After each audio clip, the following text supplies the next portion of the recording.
नमस्कार, आप देख रहे हैं एक्स इंडिया न्यूज और बात करेंगे उस मुद्दे की जो देश के लाखों सरकारी कर्मचारियों और पेंशन भोगियों से सीधे जुड़ा है।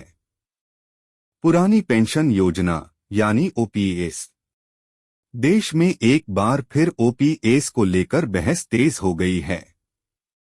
केंद्र और राज्य सरकारों के कर्मचारी लंबे समय से यह मांग कर रहे हैं कि पुरानी पेंशन योजना को दोबारा लागू किया जाए ताकि रिटायरमेंट के बाद उन्हें आर्थिक सुरक्षा मिल सके।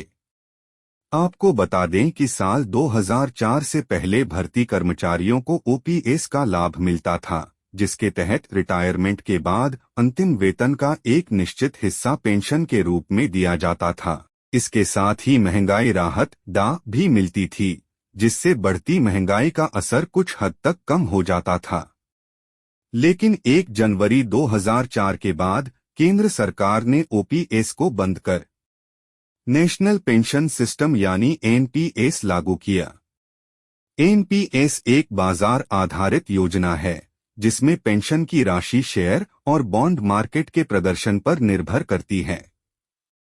यही वजह है कि कई कर्मचारी संगठन एनपीएस को लेकर असंतोष जाहिर करते रहे हैं। उनका कहना है कि रिटायरमेंट के बाद पेंशन कोई निवेश नहीं बल्कि सुरक्षा होनी चाहिए। इस बीच एक अहम बात ये भी है कि कई राज्य सरकारों ने ओपीएस को दोबारा लागू किया है। राजस्थान, छत्तीसगढ़, झारखंड, पंजाब और हिमाचल प्रदेश जैसे राज्यों में 2004 के बाद भर्ती कर्मचारियों को भी ओपीएस का लाभ दिया जा रहा है। अब सवाल उठता है, केंद्र सरकार का रुख क्या है? केंद्र सरकार का कहना है कि ओपीएस से सरकारी खजाने पर लंबी अवधि में भारी बोझ पड़ता है।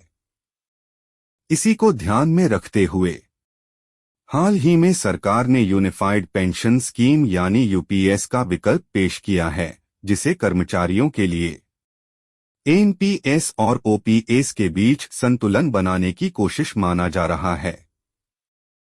हालांकि कर्मचारी संगठनों का कहना है कि यूपीएस अभी भी ओपीएस जैसी पूरी गारंटी नहीं देता। इसी कारण ओपीएस की मांग आज भी उतनी ही मजबूत बनी हुई है। फिलहाल केंद्र सरकार की ओर से ओपीएस को दोबारा लागू करने की कोई आधिकारिक घोषणा नहीं हुई है, लेकिन यह मुद्दा सरकार, कर्मचारी संगठनों और नीति निर्माताओं के बीच लगातार चर्चा में बना हुआ है। अब देखना होगा कि आने वाले समय में सरकार इस दिशा में